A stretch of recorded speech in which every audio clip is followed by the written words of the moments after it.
Հավարում մի չքնաղեակ է Աստղաբան Գայանե Սարգսյանը։ Բարև ձեզ։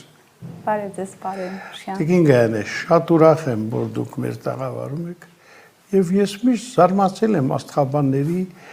այդպես բրացին տրված բնատուր տված տաղանդներով, բայց ձեր կանխատեսումները շատ այսպես հետաքրքիր են եւ նույնիսկ անսպասելի։ Դեռ տարեսկզբին իսկ ավելի ստույգ հունվարի 29-ին, եթե չեմ սխալվում, դուք ասացիք այն միջադեպի մասին, որը տեղի կունենա Միացյալ Նահանգների նախագահի տեխնացու Թրամփի հետ կապված այդ իրադարձությանը։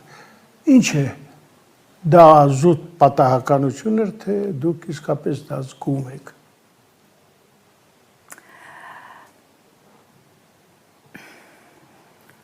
Չգիտեմ միտքս ոնց ձևակերպեմ։ Աստղաբանության ոլորտում 15 տարի,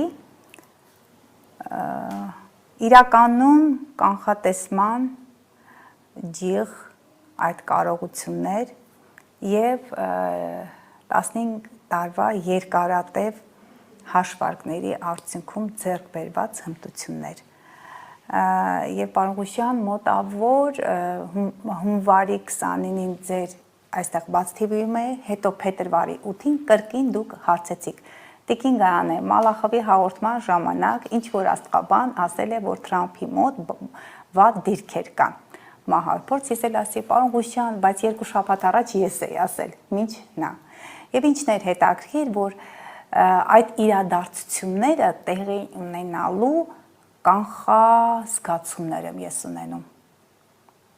Ճիշտ է, ես հունվարին նշել էի այդ մասին, բայց մինչ այդ հոկտեմբեր-նոյեմբերին եմ խոսել։ Հոկտեմբեր-նոյեմբերին ասել եմ։ Այդտեղ դժվարություններ չկան, ուղղակի պետք է հասկանալ, թե որն է ավելի կարևոր, որ իրադարձությունն է ավելի ակտուալ։ Եվ պետք է շատ ճկուն լինել գիտելիքների օգտագործման առումով, ճկուն լինել։